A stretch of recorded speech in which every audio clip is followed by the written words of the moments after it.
Good morning, everyone, and welcome to our fourth week of the Digital Festival, Hounslow. I'm really pleased to be able to be here this morning to introduce our speakers. My name is Mark Lumley, and I'm the Director of Digital and IT for the London Borough of Hounslow. We approved our digital strategy back in March early on this year, and part of that strategy is to make sure that we have the skills, the digital skills, not just across the organisation, but able to make sure that our communities are digitally enabled as well. And particularly in this sort of COVID world, the importance of digital skills becomes even more important, and particularly in the world of employment. So I'm really pleased to have Catherine and Phil from Microsoft today to start to talk about employment and CV writing and the importance of that. So I'm really hoping for a really engaging, interesting, and a session that we're going to learn lots from. If you do have any questions, do put them in the questions and answers, and we'll come to them as we go through. So I'm not going to say any more, and hopefully Catherine and Phil are there to kick off. Over to you, Catherine. Absolutely, and thank you for that lovely introduction, Mark. My name is Catherine. I will be sharing my screen currently. Hopefully you can all see my lovely PowerPoint. And just as he said, we will be going over a bit of CV writing, employment, and sort of how to use LinkedIn a little bit better as well. I work for Microsoft. I'm part of the training team in London, and I'm also going to be sort of co-presenting with my lovely colleague, Phil. If you'd like to introduce yourself, Phil. Hello everyone, my name's Phil. I'm also a Microsoft trainer at the Experience Centre, so do visit if you ever come into Oxford Circus.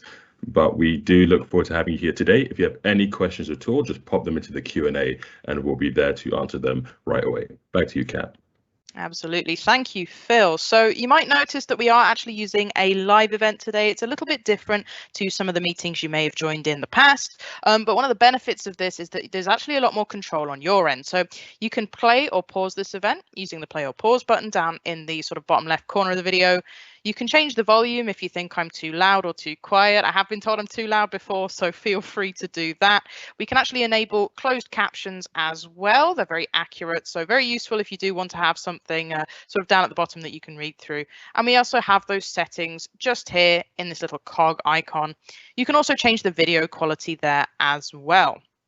So something else you can do is go full screen if you really want to fill the screen, take a look at what we're doing today.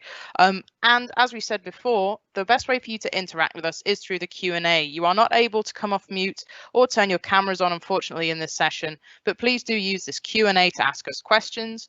You can find that by looking for the sort of two speech bubbles with the question mark inside, which should open a panel on your right-hand side where you can post questions. We do like it if you just pop your first name in there, but it is entirely optional. You can be anonymous if you wish. It just helps us sort of address who we're talking to when the questions are asked. Type your question in the box and then post using the sort of little paper plane, the little arrow in the bottom right. Those will go into your questions. If you want to see everyone else's questions that have been posted, go ahead and check the featured tab. So without further ado, let's take a look at what we're doing today. So we are from Microsoft and we're going to be talking about our digital skills initiative. We want to empower everyone sort of worldwide to, find jobs, help seek employment, that kind of thing, and also get digitally upskilled in the sort of coming future, being as sort of jobs are going a lot more digital these days, and it's a lot of very useful skills to have. So we want to help 25 million job seekers worldwide gain new skills for this more digital economy, and we can do that using a few different sort of services that we are briefly going to cover here, although once again this is mainly a focus on CV writing and then how to sort of do interview prep and things like that through LinkedIn. So you can see we do have LinkedIn here, which is a really good sort of almost a social network, but for businesses. A really great way to get yourself out there. You can have a profile, you can list your skills, search for employment, and search for jobs directly in there as well as being visible to people who are looking for people to employ if you wish. There are also some learning available on there through LinkedIn Learning. And if you do want to take a look at some of the most popular job paths, some of the most in-demand jobs, you can go to aka.ms/job seeker to take a look at those. I think the most popular one at the moment is software developer. It's the most in demand. And there's like a great little course on there, sort of a 4-hour course and a few other things to learn there as well, just to give you a basis, see if it's something you think you're interested in. And if you do want to continue with the deeper technical skilling, you can actually go to aka.ms/Microsoft Learn. And this will help you sort of find different courses, and you can even take exams at the end if you wish, just to let you know that the exams are paid for. So it might be a better option just to do the learning rather than getting that qualification. But if you do choose to do that, it is a sort of university recognized qualification. So pretty useful. And then finally, we do have GitHub as well, which is for helping with more of the technical aspects. It's a place that if you are focusing on these more technical skills, these sort of digital skills going forward, and you do want to become something like a software engineer or anything like that, you can go to GitHub to sort of practice your coding, and that is just github.com. So a really useful site if you do want to be on more of that technical side, IT, that kind of thing. But let's take a look at some of the tools that we'll be using today. So through till March 2021, there is actually free access to a lot of LinkedIn learning paths on job search skills, soft skills, diversity and inclusion, and virtual collaboration. Things like resilience in the workplace, looking for jobs, how to sort of make the best of your own skills, things like that. And there is access to LinkedIn's free job search and networking tools as well, of course. And one of the really cool things that's been added fairly recently now is actual virtual interview feedback on LinkedIn using a Microsoft AI, which we'll be showcasing a bit later in the session. Awesome. As you can see, my slide a bit interesting there, and we're actually going to take a look at making your CV stand out with CV Assistant in Word, just to start off, because not much point applying for a job if you don't have a CV sorted, and most of us have Word. Just to let you know before we do begin, we will be using something called CV or Resume Assistant inside Word. It is only available if you do have Microsoft 365. So if you're using sort of the buy once, use forever copies, you probably most likely won't have access to this. It is really only on the subscription services because it does use a lot of online features.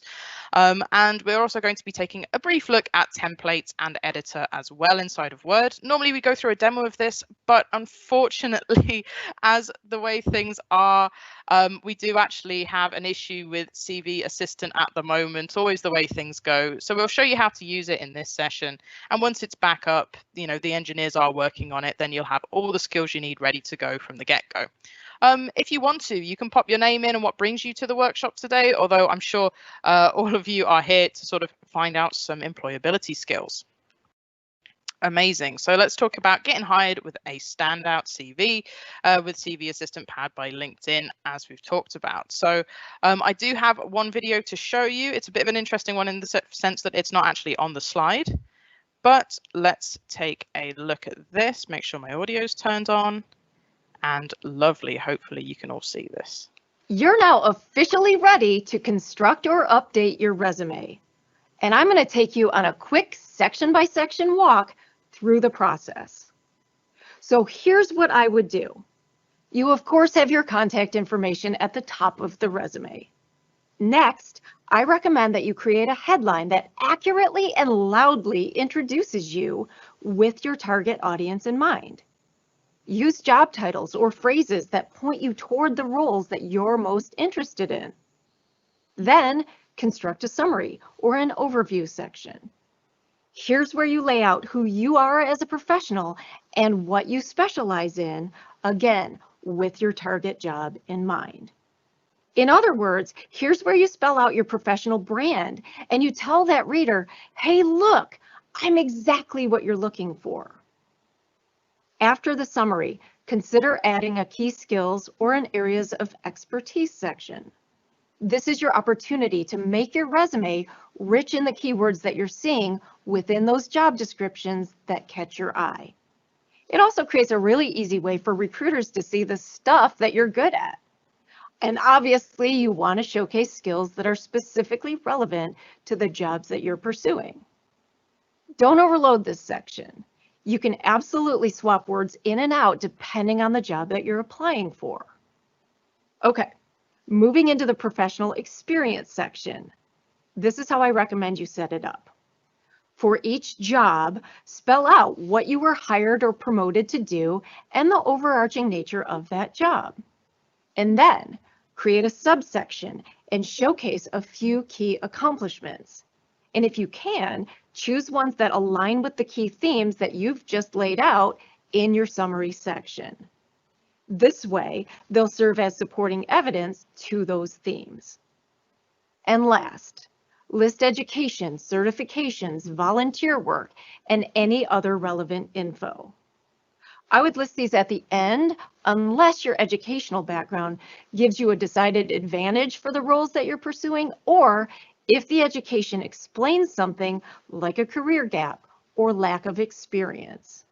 The key point as you create or update your resume is this: hard angle it right to the types of jobs you're trying to land.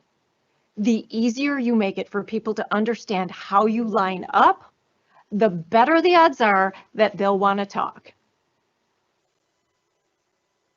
So as you can see there, she's still going. As you can see there, we have a very useful video talking about sort of how to write a successful CV, how best to go about that, and sort of getting some tips. And the main thing, I think, the main key takeaway there is to tailor your CV for the job that you actually want to go for, rather than just having a generic one that you sort of give to everybody.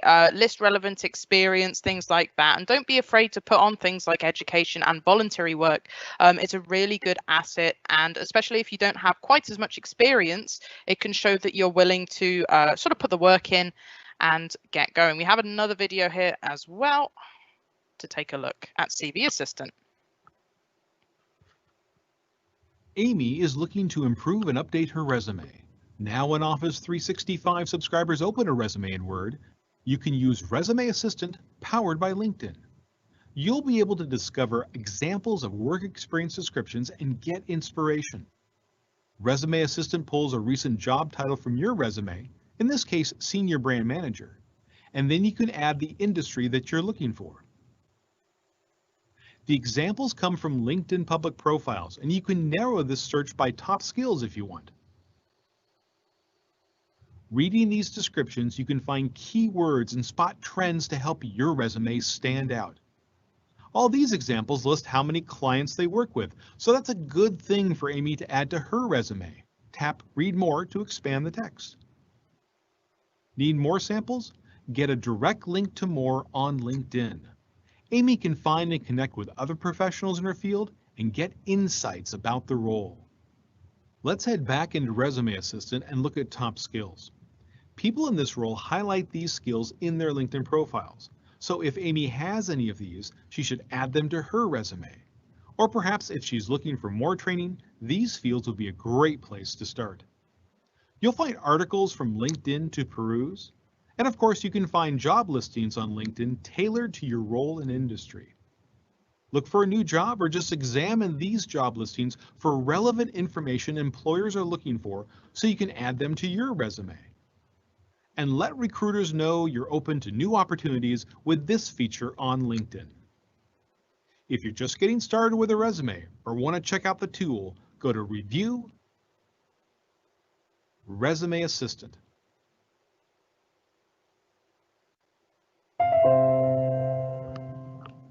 So there we go, a nice little video guide on how to use Resume Assistant. As you can see, this is actually on YouTube, so you can look this up in your free time if you do want a refresher. But I do believe this session is also being recorded, so you can come back to this. Now, normally we'd start looking at doing a sort of a demo here, but we do have some slides to go through it because once again, unfortunately, very recently, I think as early as this week, CV Assistant is having some issues right now. So it doesn't currently work, but as I said, engineering team are aware of it and they are working on a fix. So it's good to get prepared for when that comes back on. Awesome. So the first steps to creating a CV is to, you can either start a new fresh document or you can sort of use one that you've already created in the past. Open Assistant, take a look at editor and take a look at the review suggestions within Word. So opening the CV Assistant, there's a couple of ways to do that. You can go to the Review tab, of course, and find CV Assistant or Resume Assistant, as it sometimes is written depending on your copy. Over to the far right-hand side of the ribbon, we'll open up this little side panel here. You do need to be connected to the internet to get this to work, of course, because it is pulling directly from LinkedIn. And you can click Get Started to sort of get job listings, things like that, skills. It's basically a way of looking through LinkedIn to get some sort of relevant experience, get an idea of what you should be putting in your CV for a certain job without actually having to hop between the different programs. So it's a really nice way to sort of speed up that process, have everything visible in one panel. Another way you can get that as well is in the modern copies of Office, there is a Tell Me bar, a search bar up at the top that you can actually write CV or Resume Assistant in. So that's pretty useful. You can see here, just highlighted here, this Tell Me bar, you can search for CV Assistant or Resume Assistant. Both will come up depending on what you want to use, and it will do the same thing, opening that side panel. Awesome. So you will also want to turn on Editor afterwards as well. You can sort of turn on the editor to make sure that you've got your language preferences set, everything there, and it gives you refinements. It's not simply just a spell checker, although it will do that as well. It will also check for grammar, and perhaps if you haven't been quite as clear as you could have been, perhaps there's too many filler words in here and things like that. Absolutely. But once you've turned that on, go up to the top of the Resume Assistant, pop in your role. As we saw before, we've got Senior Brand Manager on this particular demo one. Add the industry. So obviously Senior Brand Manager could be useful in many different industries. Perhaps you're going for retail, perhaps you're going for some sort of tech or marketing job, anything like that. Pop that in there and it will actually filter suggestions based on that. And you can scroll to turn on that editor, as we said before. And then you can take a look and see how Editor sort of does review suggestions as well. You've got work experience examples down the side, and the Editor for CV Assistant provides you with sort of suggestions, things to improve your CV kind of based on an AI, what's most appropriate, what gets things done. So you can see here, instead of worked alongside, collaborated with might be a better sort of descriptive choice of words. So it's come a long way from just spell and grammar check. Very useful. Editor is also something that you can actually add into Edge if you are using that browser online, simply by taking a look at some of the extensions that you can get there. And it's really, really helpful because it allows you to sort of always have access to grammar and spell check no matter where you are. So definitely something I would recommend. You can also get help from LinkedIn professionals. If you scroll down a little bit, there is the LinkedIn Pro Finder, which will help get sort of pros on, sort of take a look at the professionals who are offering CV services and things like that. But of course, most of this will likely be paid for. So do be aware of that. And I think you've got a lot of the tools that you would need in writing a resume or even just updating your CV based on the times within this program as well. Of course, you can use LinkedIn too. This is normally where I would give you a demo of CV Assistant. But as I said, unfortunately, it is currently down. But there are a couple of other things that I will show you. So I'm just going to tab out. I'm going to open my Word. You can see here, this is just a new sort of starting page. You'll start on home or on new. And we do have something to get you going. And that is templates, of course. Been around for a long time, but there's actually access to online templates as well. You can search for CV or resume. I tend to go for resume. I know it's very American, but it does tend to get you a few more results. You can see here we have an awful lot to choose from, lots of different options to get yourself started here. Lots of creativity as well. So perhaps you don't want to use any of these templates per se, but perhaps you're just looking for some inspiration. You can see some of the other templates people have created. Really make it bold and stand out. But again, I think the most important thing is not necessarily the layouts. That can be tailored to how you want, but just make it really clear what you're going for and why you are good for it. You can see by clicking on this, it is an online template, this one. This is the one that they were using for the demo earlier, and it does have a download size associated with that. I'm just going to quickly download that. It is very small. And you can see that it's opened up, and it even knows to open CV Assistant automatically. But once again, it is having a little bit of a moment right now. I think a lot of people have been using it recently, so it isn't working quite right. But we do have on the Home tab Editor over here, which is totally working. Obviously fully correct here, but if you did have any spelling or grammar mistakes, as well as any refinements that you can choose to include, such as, you know, vocabulary, don't be using slang, things like that, making sure that your punctuation is correct, and also just sort of conscientiousness and things like that, as well as clarity. It can be tempting to perhaps over describe in a CV. I totally get that. It's something that I'm guilty of. I definitely need to update mine, but this can actually really help you, especially if you're sort of perhaps not written a CV in a long time or haven't had to update things in a while. So definitely something that I like to use. I believe, let's take a look through. We're actually going to be taking a look at LinkedIn now, and that's where I'm going to ask Phil to take over, unless we do have any questions about using CV Assistant and just Word in general for writing your CVs.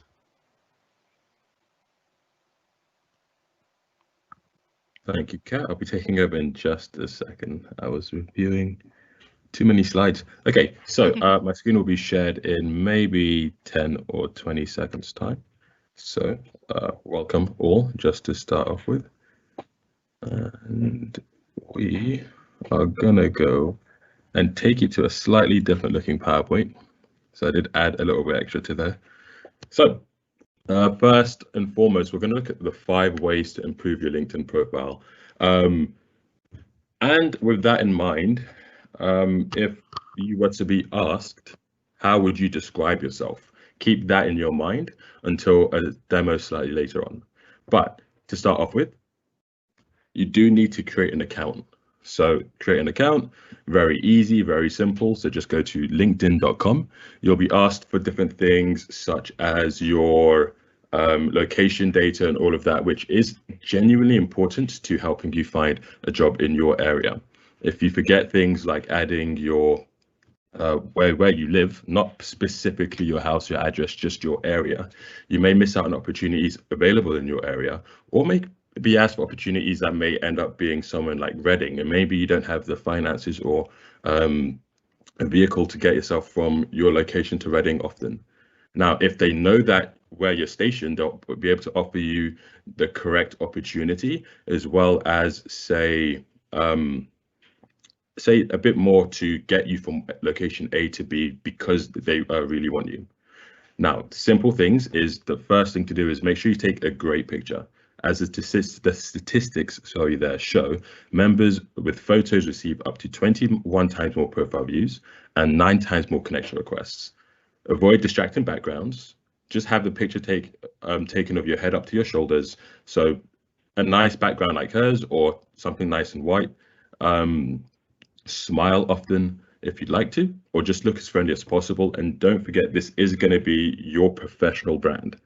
If you love going to the beach, that is fantastic. However, this is the world's largest professional network. So appear on there as the professional you want to be seen as. So that would be the first bit of advice as we go there.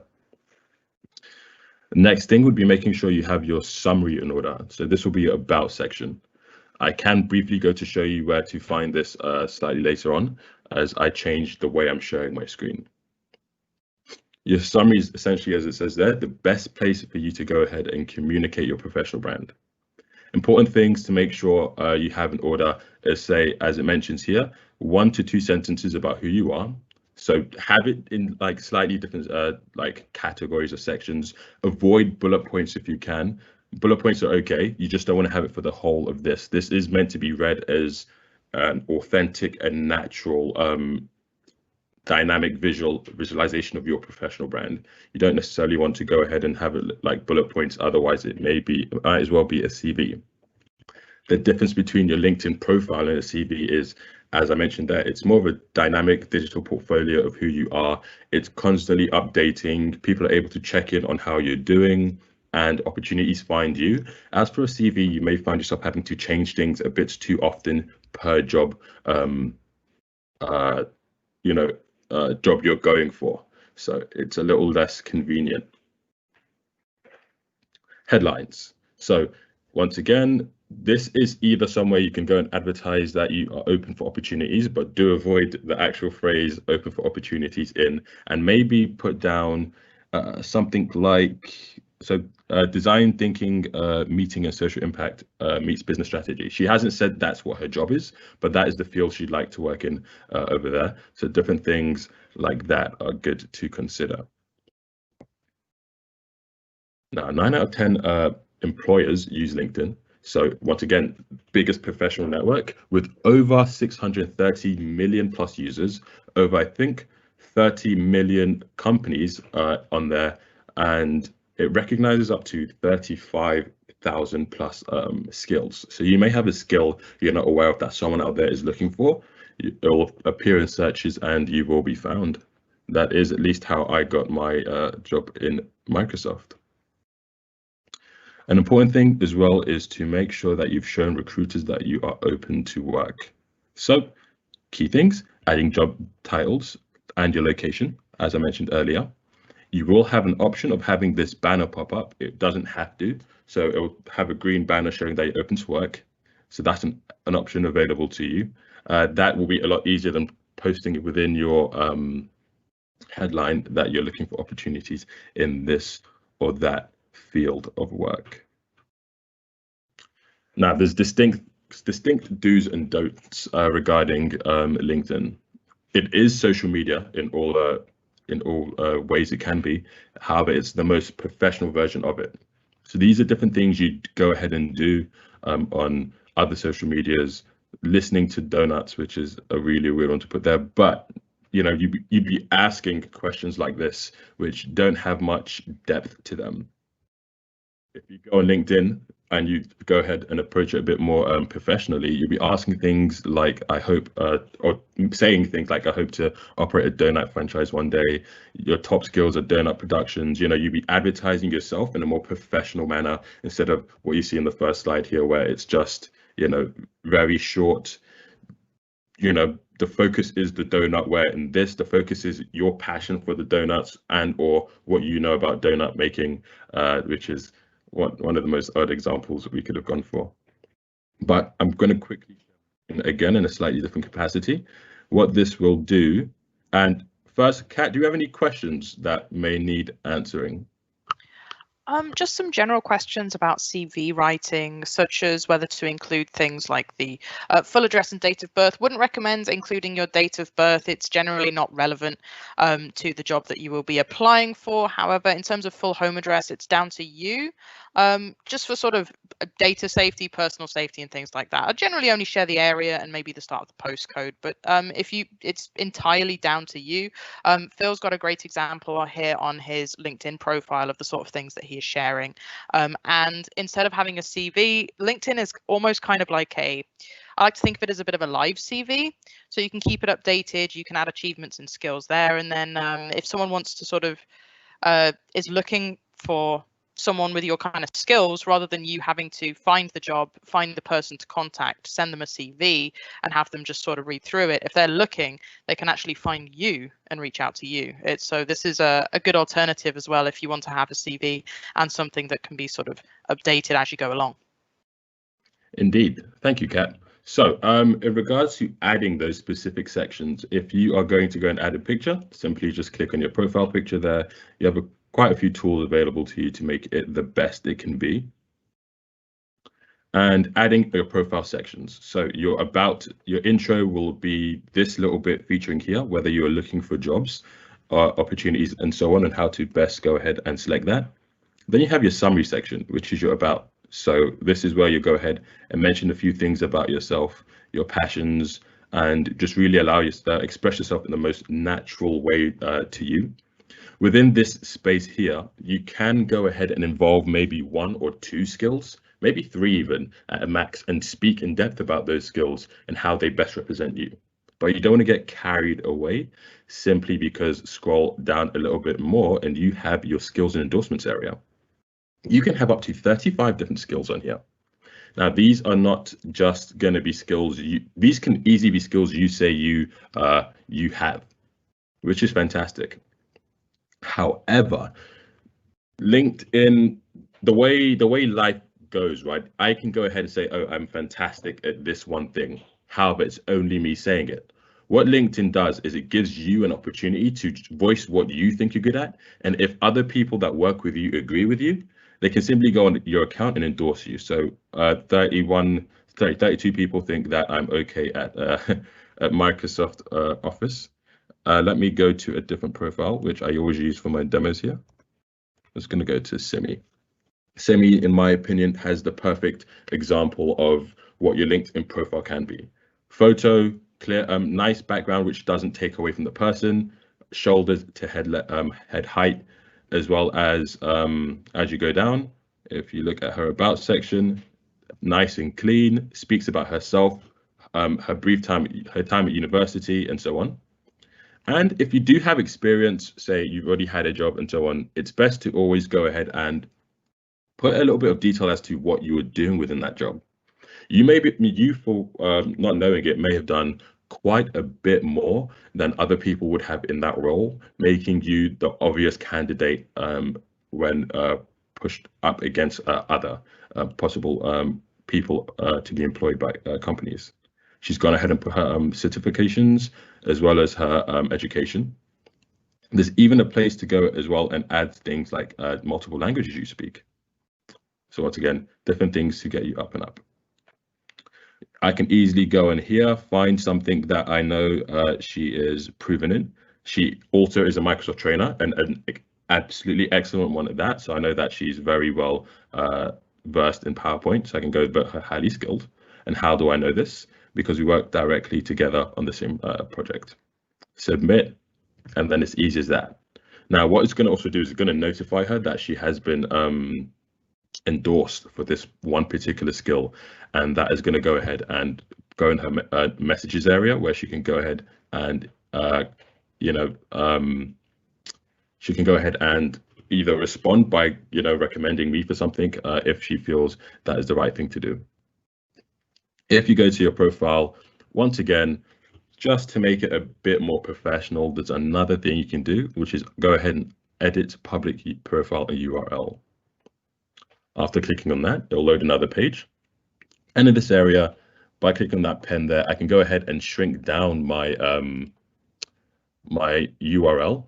The reason for this is it looks a lot better on your resume, resume/CV, or even a business card. If you were to put it on a business card, it's a lot nicer when you've tidied that up instead of having a bunch of numbers follow your account. You can also show people exactly how visible you would like to be. Reasons I would go ahead and have mine on all LinkedIn members and profile to say public instead of private is because if you are looking for opportunities, the best way for an opportunity to find you is for you to give visibility. So by being public, people are going to be able to find your profile and at least give you a fighting chance to get the opportunity you're looking for. If your profile is set to private, you're not going to have those opportunities find you. You will still be able to go ahead and request or request interviews and things from people, but they won't have visibility onto you, and that is automatically not going in your favor. Any extras to add? If you have a name which people find difficult pronouncing, if you go on the mobile application, you're able to then record what you sound like, how your name is pronounced, and that will then appear on your profile as a permanent feature, which you can go ahead and remove or add as you go forward. Speaking of CVs, if you have gone ahead and created a LinkedIn profile, but maybe don't have your, let's say, your resume or CV up to date. If I go to Resume Builder, I'm going to go ahead and click on New this time. I've not changed anything since. You can go ahead and add the job title you're looking for. So let's go for Cat. Please supply me the job title. Nothing pops into my head at the moment. Software developer, something like that. Very popular job at the moment. A lot of people looking for those. Quite complicated, but again, we do have a nice little learning path on LinkedIn Learning around that. So we're going to say engineer here just to be a little bit fancy. I do not have the qualifications for that. So what it'll do is if you've selected a specific job role, it will look for ideal keywords you want to have within your resume it's just created for you, or CV it's just created for you, which match this job role you're looking for. If there isn't any in there that match it, it will let you know, obviously, as it has there. It'll let you know suggested keywords. If I change that to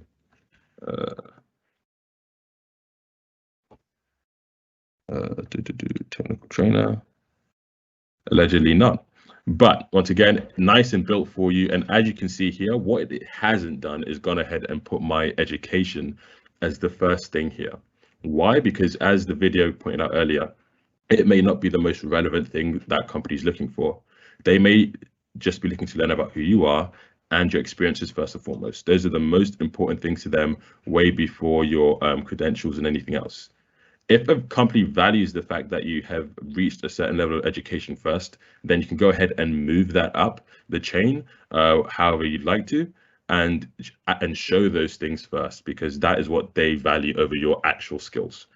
And ideally, prefer they value you as a person and your current skill set, opposed to an maybe odd way of measuring people's current abilities. Okay, so we're actually going to go back to the PowerPoint presentation. And we're going to look at the top 26 behavioral interview questions. So ideally, preparing for interview success, there will be at least using the tool, which we'll get you shortly. And I'm actually going to post a link into the or announcement regarding the way you go ahead and do that. But we'll get started now. So video tips will be the first thing we look at here. And let's go. So what this is going to do, it's actually going to load somewhere else. So there we go. And I need to include my system audio. So interview.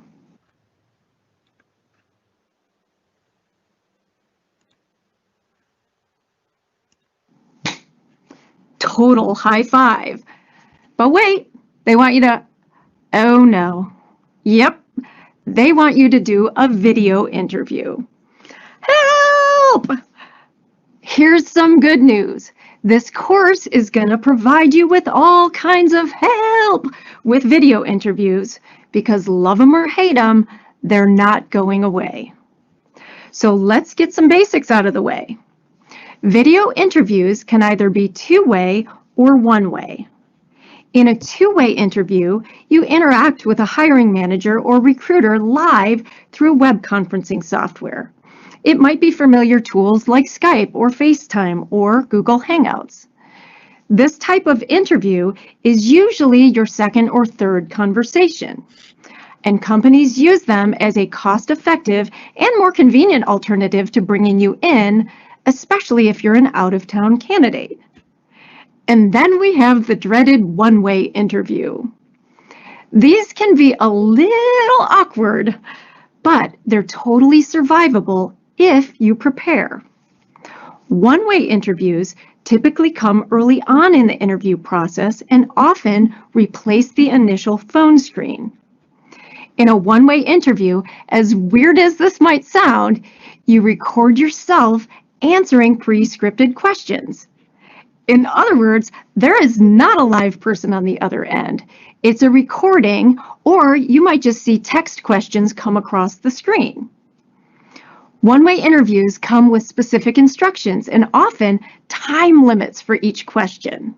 Totally no pressure, you guys. Whether you're preparing for a one-way or a two-way video interview, I'm here to help. I'm Jenny Foss. I'm a job search strategist, coach, and the voice behind the career blog, jobjenny.com. So whether you're camera shy or just totally new to this, I'm here to cover the ins and outs and help you shine.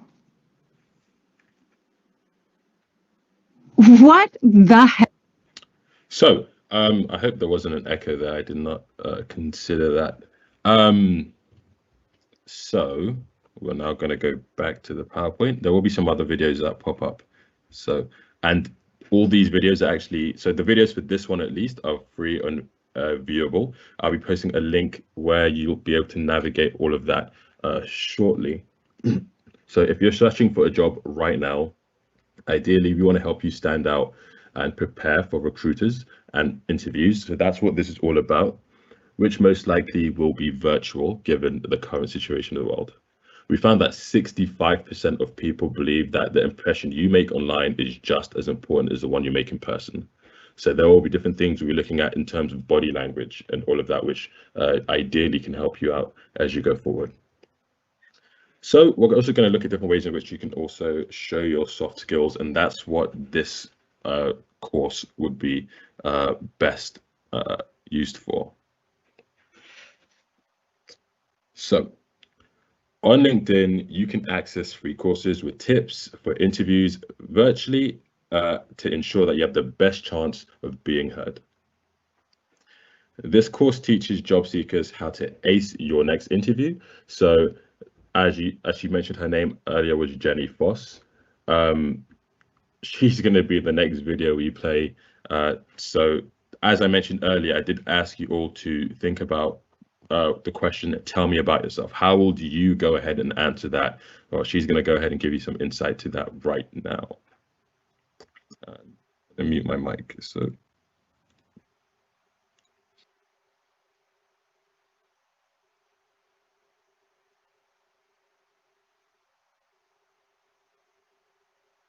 That did not take me where I wanted it to. Give me a second.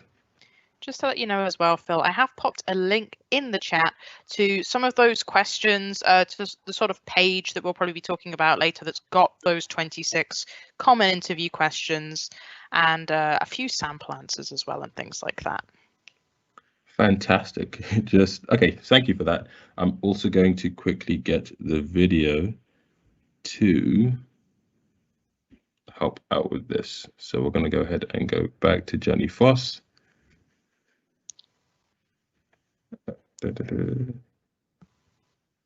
Video interviews and tips. So so this is all the courses available. So if you just search Jenny Foss on LinkedIn Learning, you should all eventually have access to this because it's free until I think March 2021. So that will be easy for you to get to. But once again, within Jenny's course here, you should be able to find what you're looking for. Now that second video should have loaded, although it did not. We're going to go on to the next bit, and I'll most likely talk to you about getting instant AI feedback. So here, gain in-demand skills with LinkedIn Learning. Also unlock learning paths relevant to every professional, including interview prep, video interview tips, and digital body language. So there are, as was mentioned before, 26 behavioral questions which are asked of everyone. And so ideally, we're going to go and take a look at that. I'm going to mute my mic quickly as I shuffle around my space to get in somewhere a bit more light friendly as we go forward. Just a moment.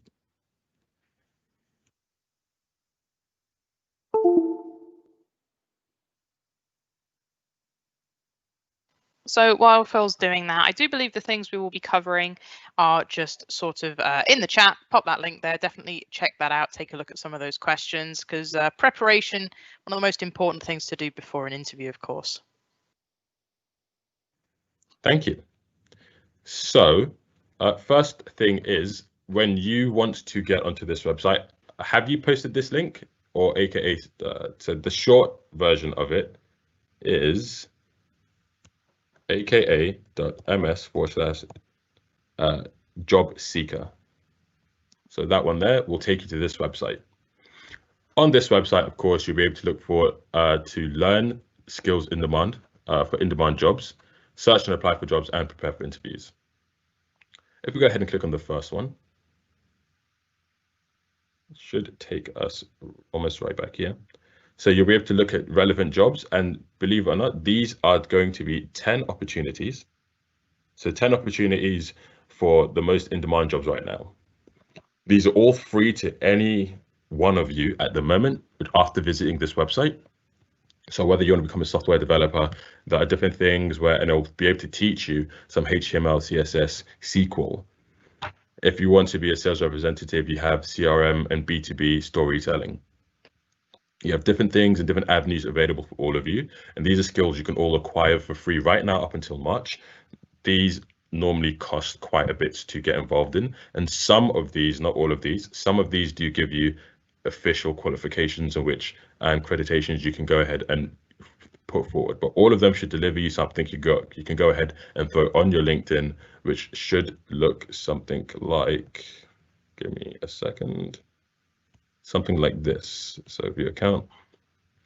And these are all nationally recognized as well. So let me just go down. So if you do have any specific skills, for example, Certified Microsoft Innovator was not found on the LinkedIn website. That was actually issued by Microsoft directly, but all of these are also available to you, as well as much more. These can also all be found if you do have LinkedIn Learning naturally on the LinkedIn Learning area there. And that's showing my poor progress, but you can go ahead and find access to a bunch of courses. If you want to learn coding, there are different avenues on there which will teach you coding from the basics up until a pretty intermediate level. So go ahead and explore that as best you can. And now we are going to go to going to close that one now. So in this space here, if I navigate there correctly and I go to prepare for interviews, it will take me to this page. From there, I'm able to scroll down and it'll announce to you that you do have those resources available to you. After scrolling down, it will also show you a few things on video interview tips, as well as the importance of body language. So different courses you can visit. And once again, these are all free and available to you up until March. Something to mention or add about body language is just because you are on video doing things virtually, body language is still, if not even more important than before. So if you are having a video to video conversation or interview and you're nodding, make sure you're nodding with a bit more emphasis on that, purely because it's harder to see those things naturally. If you were in person, you'd notice a slight nod opposed to on a video. You never know what's happening there. So use your hands, get your hands in the frame of the video as you go forward, and all of those things available to you. So we're going to go ahead and click on here. So the very first question, as mentioned there, is tell me about yourself. The lovely thing about this is it does use AI-powered feedback. So every time this number here goes up, this tool gets smarter and gets better at picking up cues and different things. So we'll be able to call you out on different things like, non-inclusive language, using filler words, and a bunch there, which we're actually going to look at as well. So you get sample answers. So different people have gone ahead and given sample answers for these specific things, but you will require premium to access these. So unless you do have that, that will not be something available to you at the moment. You can always go to write a response or record a video. This is where my abnormally big head pops up and we get going. So just give it a moment. So, hi, if you are asked or requested to, just checking that first. Okay, if you're asked or requested to do this, you can always go ahead and turn this on or off, and you can start recording the video. So we're going to begin for this demo here. So some advice going forward is, right now I'm looking at myself. If you are in a video call or anything like that, ideally you want to avoid looking at the screen and look at the camera. If I'm looking at the camera, it does look quite a bit more personal. And as you can see, even though I'm here, I'm still using my hands. Now, the position and angle I might does not make things as easy to get my hands involved, but you can at least tell that I'm focused on body language as much as I would be in person going forward. If I was going to start speaking a bit too quickly, I'm going to start doing this on purpose. It might seem a little bit annoying, but later on it's going to give me some feedback saying that maybe I'm speaking a bit too quickly at a specific point in time. If I keep going,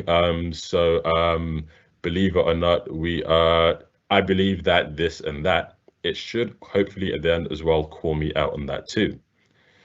Using filler words such as like often don't help. So I'm going to go ahead and stop this and we're going to see the result. So 145 words per minute. Unfortunately, it didn't capture the use of filler words because maybe I said them a bit too quickly or in one go. You can always retake the video, go ahead and get those updates, but it does give you pretty good feedback often, and it should be visible here. So for this person's interview, they used 4 filler words. That presentation was longer than mine. That thing was longer than mine. Answer tips, sensitive phrases. Sensitive phrases, once again, could be something like non-inclusive language.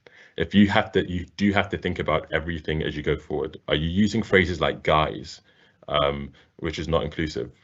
Use words like everyone, people, they, them, different things like that. Words per minute. If you're speaking a bit too slowly, people do lose attention, and automatically you may go ahead and seem like a bore. If you're speaking too quickly, people won't follow along. So it's about getting the pace of words per minute just right. Pitch of voice is also really important. If you are speaking too monotone, too boring, once again, you're going to lose your audience, and that includes the people observing this video to see if you are the right one for that company. And as you can see there, he used the phrase "you guys" on question 2, so that was not great, and he used other words he maybe shouldn't have visited for question 1. Different fillers words he used were basically like and again, and it'll tell you exactly when you did this. Now you will have to go ahead and record for a bit longer than I did there, just so it has enough time to give you that in-depth analysis. As you can see, this person's one was 2 minutes in. Mine did not go as far as to reach that. So that's a thing to look at. Okay, so a quick review as we went there. Today we looked at to learn video tips, practice to answer the top 26 behavioral interview questions, and get instant AI-powered feedback. So once again, this is the website to access. If you would like to watch one of the videos on my screen at least, we can go ahead and do that. And with Kat, you went ahead and looked at creating a standout CV with CV Assistant. If you have any questions at the moment, now is the best time to ask them. You don't know what you don't know, so help us help you.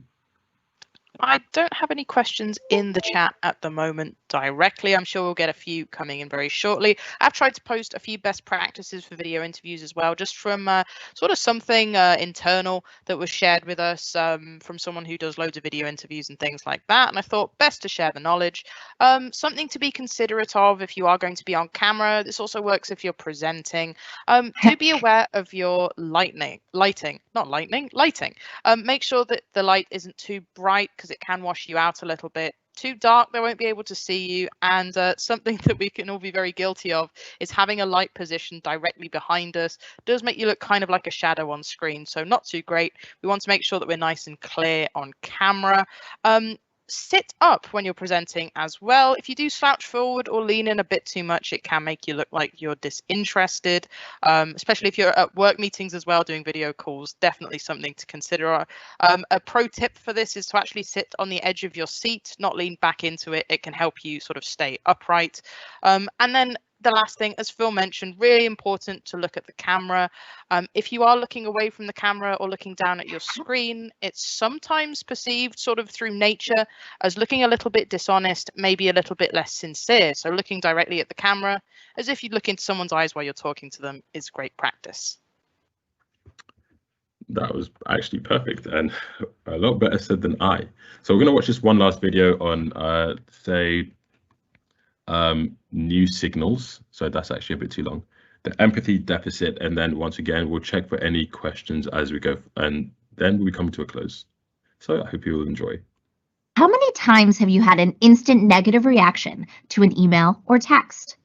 What if you were misreading them, or worse, what if they were misunderstanding you? If you're an employee, team member, or manager, you know that it's become increasingly difficult to express what you mean in our modern workplace. Likewise, it's also similarly challenging to fully grasp what others want and need. Here's the contradiction. 3/4 of face-to-face communication is body language, yet 70% of team communication is virtual. These days, we don't talk the talk, we write the talk. Let's face it, we are facing a massive empathy deficit at work. And when digital communication is high but lacking empathy, innovative behaviors drop, trust declines, and organizational commitment and satisfaction drop by up to 50%. This is a major issue. I'm Erica Dewan, and I want to share what I've learned over the years on how to build trust in the new world of work and improve communication in our digital workplace. I've seen how important it is to fight back to our loss of digital body language cues and build healthier, stronger relationships with our colleagues, bosses, clients, and even our friends and families. These tools will help you not only get your work done, but help you become a master digital communicator today. We all know the importance of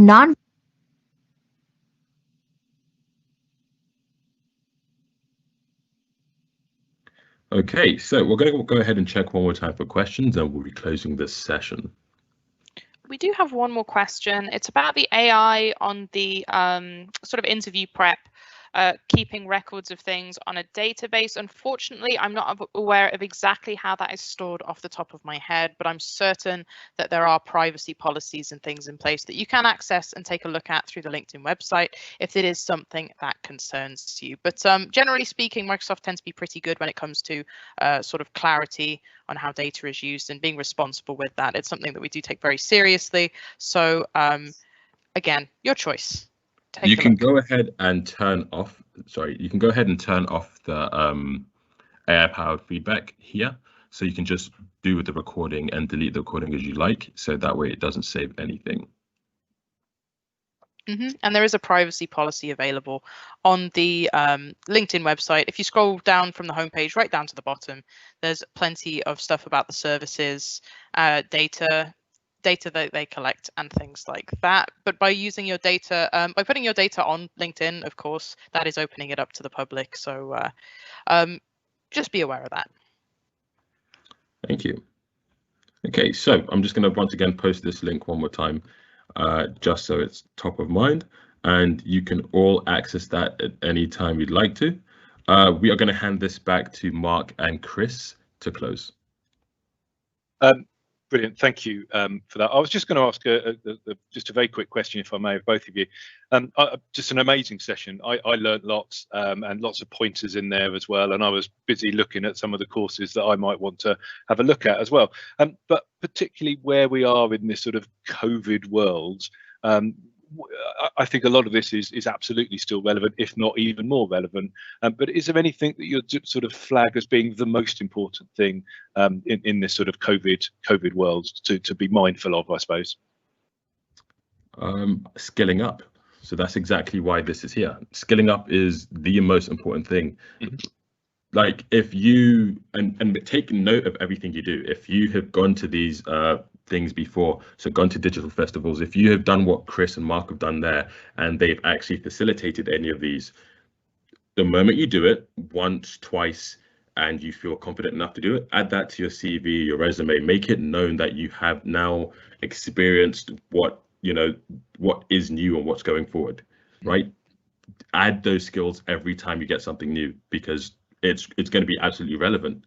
You may not get an opportunity one day, do one of these or something like this, volunteer for things, get yourself involved, get out there, and then update it, say 3 days later, and a recruiter comes up popping up to you, and you're like, oh, I wonder why you showed up. The reason you showed up is because your skills have been updated. They are now more relevant to the time we're in. So just things like that. Anything on you, Kat? Again, I wholeheartedly agree. I think it's just having that sort of flexibility and the willingness to learn something new. And I think that'll keep you equipped sort of for life, generally speaking. I think try and upskill things, experiment, try new things, see what you're interested in. And then once you found something that you're passionate about, you can really focus on upskilling that, getting there, and getting a job that you actually enjoy.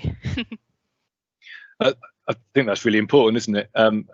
Having a job that you enjoy and having fun at work is really important, isn't it? There's a quick question that's come in that I've just seen in the Q&A from Laura. I'm guessing we have to have LinkedIn set up to use the CV assistant. Is that right? No, but Kat, would you like to speak more on that? CV assistant. Oh, I was going to say, Phil, again, CV Assistant, not something that I've actually had to use too much at the moment, very fortunately. But as Phil said, I don't believe you actually need to have a LinkedIn set up yourself in terms of being able to use CV Assistant. So you should be all good there. That is correct. You do not need a LinkedIn account to go ahead and use CV Assistant. It is 100% available to you as long as you do have Microsoft 365. So once you have that, CV Assistant is available to you from then on, and you don't need a LinkedIn account. Having LinkedIn would only mean that you get, I think, a few more options available to you. So this is things like being able to immediately take what you have there and go to apply for a job on the website, being able to compare yourself against other people on the website as well. However, you are still able to view all those people's skills and so on that they've allowed to be shared on the CV Assistant without having the need to have LinkedIn. So you'll still be able to see that this person put down that they've made 35,000 sales in this specific area, which allows them to be the project manager or sales specialist in this specific field. You will be able to see what they prioritized in their CV that made them perfect for that job. So you'll still have that amount of visibility to you. Anything else that you'd like to go with? Go on. I was going to say, I don't think we can see any more questions in the Q&A at the moment. I was going to say exactly that. So, and we're at time. It's at the end of our session. So, can I just an amazing amount of information there, huge hints and tips there. Well, we've published a number of links, and we'll make sure that those links are published with this. We've got the recording as well. So we've got a wealth of information there that's at our fingertips for the future. So, can I just on behalf of London Borough of Hounslow thank our colleagues at Microsoft, so Catherine and Phil, for running this session today with us, for being part of the Digital Festival. It's very much appreciated, and we'll draw the session to a close. So thank you everybody for attending today. I hope we found it useful. Thanks. Bye for now.